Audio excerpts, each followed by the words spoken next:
Hey everybody, welcome back to our series. This is the last part of teaching you how to turn your everyday spend into amazing travel experiences. I can't believe this is the end of our beginner series and we saved the best for last. We are going to show you exactly how you can turn your hard-earned points into amazing travel experiences by giving you examples of how to book hotels and airfare in this video. As always, if you're new to the channel or if you're new to travel credit cards, the first 5 parts of this series is going to be linked down in the description below, so be sure to check that out after this video. Before we get into the specific examples, we wanted to go over some of the basics that you have to know before transferring your points from Chase or American Express over to airline or hotel partners. And the big one that surprises many people is that there are taxes and fees associated with some of these airfare bookings that you could book with points. And this is airline dependent as well as airport dependent. So a basic example of that is flying British Airways business class to and from London Heathrow from JFK. This could easily run you hundreds, if not over $1,000 on top of the points that you use to redeem to book that award seat, which is kind of crazy. For that reason, we recommend looking to Iberia, British Airways partner, and flying to Madrid and then sticking the British part of your trip in the middle.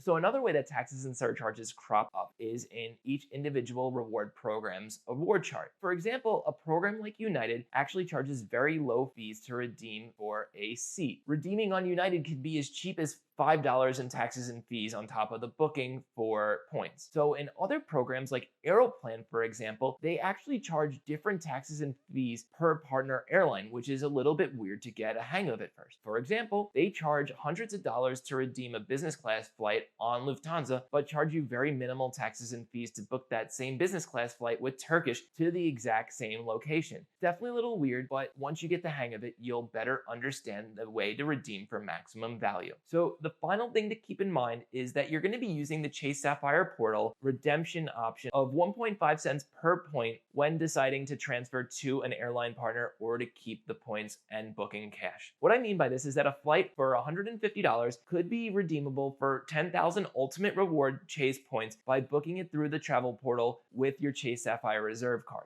So if you found that same flight on British Airways for 8,000 points for $150, it would make sense then to transfer the points over to British Airways and book it for the cheaper amount. With all that in mind, I want to go through 3 examples of how you could redeem your points for amazing travel experiences: a trip to Paris, a honeymoon in the Caribbean, and a family-friendly trip to Disney. So the first one up, we're going to discuss Europe. And this might be a time for you to splurge on your points and book that amazing business class opportunity that we discussed in part 1. Overnight flat bed to Europe so you could arrive in Europe well energized and ready to hit the ground running in Paris. There are many ways to do that, but we're going to specifically focus on Star Alliance and a one-stop option. With booking business class seats, there are 2 things to keep in mind. The first is on many airlines, there's a standard and a saver award. The saver award is what you want to be looking for because standard awards could be twice as many points to book, and you won't be getting as good as a redemption value out of your points that way. So look for the saver awards. So the second thing you want to know is the early bird gets the worm 9 times out of 10. There are opportunities for last minute award bookings, but if you're like me, you want to lock in your trip, of course. You want to be looking 10, 11, 12 months out from now in order to get those award seats, meaning know ahead of time what you want to book. Of course, it's not a hard rule. There is a possibility that if you look now in March for a flight in October, for example, that there still will be availability. It's going to be airline and program dependent. So an example of booking to Paris on Star Alliance, you could do it through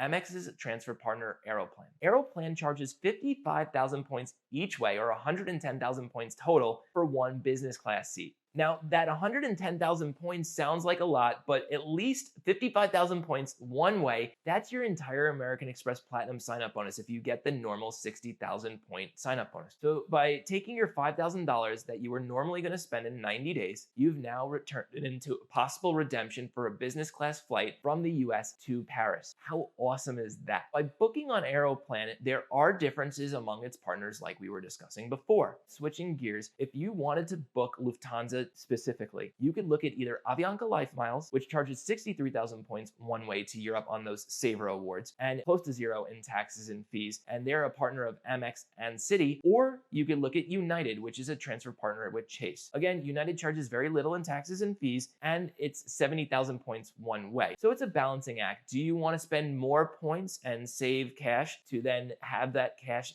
to use in Paris. Or if you don't mind shelling a little extra cash out, you could save on points for future redemptions. For hotels in Paris, we really recommend looking at the Hyatt program. They have one hotel in particular that is a 15-minute walk to the Arc de Triomphe in a great location, also near a subway. And in the beginning of October, it will cost you over $300 per night after you convert from euros. Now, this hotel could be redeemed for 15,000 Hyatt points, which you could transfer from Chase or you could use on your Chase Hyatt credit card. So you're getting over 2 cents per value, making that redemption and that transfer a no-brainer over the 1.5 cents value of the Chase travel portal. So you'll transfer over, or you could also, for 15,000 points, use the free night certificate on your Chase Hyatt card. Every year you get one free night of up to 15,000 or category 4 points. So that means you could use your free night certificate and then the bonus from your Chase Sapphire Preferred, for example, for booking 5 nights in Paris completely on credit card points. Now, moving along to the honeymoon in the Caribbean. Gokchi and I just did this 2 years ago. We spent a week in Montego Bay in Jamaica at the Hyatt Zilara Rose Hall, and it was amazing. Yes, it's an all-inclusive resort, and I know some people don't enjoy those, but it was exactly what we were looking for. Now, that's another Hyatt, and this one actually cost a bit more. It's 25,000 points per night. But when you realize that during the busy winter months, those room rates are going for over $500, it's still well over 2 cents per dollar in redemption value that you're getting by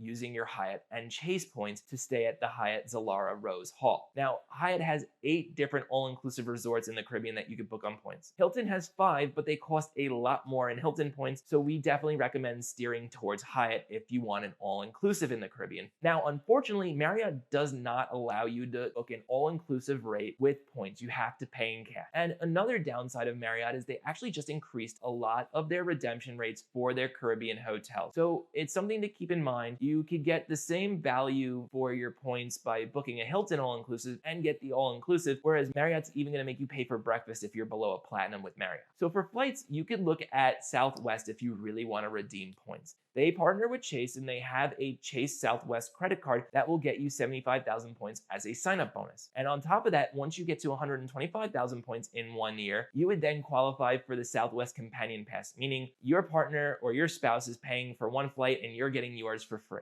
If you don't want to use Southwest, JetBlue partners with the main transferable point systems, and of course you could look at the standard options, but we recommend then going with cash. That's going to be your best bet. Now, that same concept is going to apply for Disney. Unless you're traveling during the busy Christmas season, flights to and from Orlando are generally not that expensive. That said, if you know you're always going to be flying during the busy Christmas season, we go back to that same concept of business class tickets to Europe. Be prepared to book ahead. As you get closer to the flight time, airlines know people will pay for those seats in cash. So then to switch gears and to focus on hotels at Disney. Now, this is where one of the few times that Marriott actually shines as a program. They're the only one with on-resort hotels that you could book with credit card points. But keep in mind, those redemption rates are going to be 50, 60,000 points or more per night. So definitely be prepared to have a stash of Marriott points or a stash of Chase points to redeem for your night at that hotel. Hyatt and Hilton both have amazing properties though off campus, and they offer free shuttle service. Of course, you won't get the fast pass and other perks that come with staying on property, but it's just an option as a way to use less points and to keep your costs down. So we really hope you got some value out of those redemption examples. If you have something specific in mind yourself and have a question, I'd be happy to answer it down in the comment section below. We greatly appreciate you watching this series.